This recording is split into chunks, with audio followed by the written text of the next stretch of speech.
As Christians, we walk a line between the world and heaven, or between the stewardship and living here in the world. In 1 John 2:15, he tells us not to love the things of the world. And so while we're in the world, we're not of the world. And that's where it gets a little bit tricky, because everything we do interacts with the world, but we are on a pilgrimage and have a different destination, a different idea in mind than what most worldly people would have. And then, of course, Satan comes along with his distractions, and he has a bazillion of them, trying to tempt us with everything he can think of to get our mind off the goal. Paul said, set your mind on heaven, set your mind on things above. And Satan is here showing us all of the little sparkly trinkets and all the little distractions that he would love to use to get us off our main objective, so that we would stop seeking first the kingdom of God, and that we would get all messed up and all this other things, and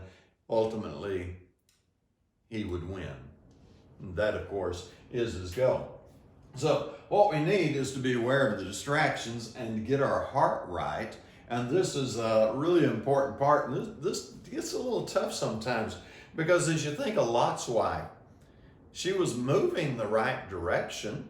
She was on her way out of Sodom and Gomorrah, but her heart wasn't. And so what happens sometimes is that you can be doing something that is exactly right physically, and your heart be entirely in the wrong place, and that doesn't work out so well. So let's take work as an example. In 1 Timothy 5:8, he told us to provide for our own. So we provide for our own, and we have to work to do that. So we're working in order to please God and accomplish the goals of our Christianity. Another person may be doing the exact same job, the same hours, the same labor, and their heart is in it for themselves totally. They don't care about God. They're not worried about God. This is just for their selfish purposes, so they can get what they want out of life. So you have two people doing exactly the same thing, but their hearts are just night and day apart.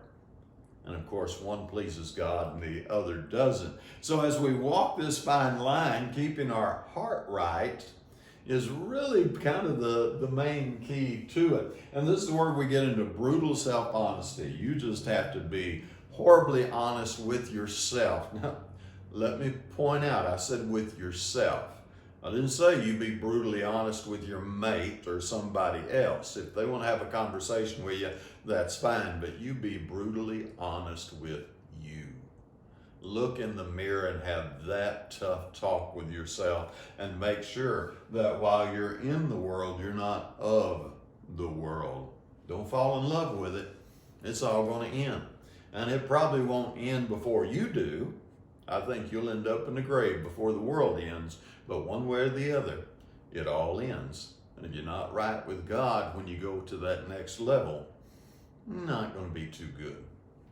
So there's just something to think about, a little bit to ponder as you go through your day. I hope you'll give it some thought. And as always, have a great day.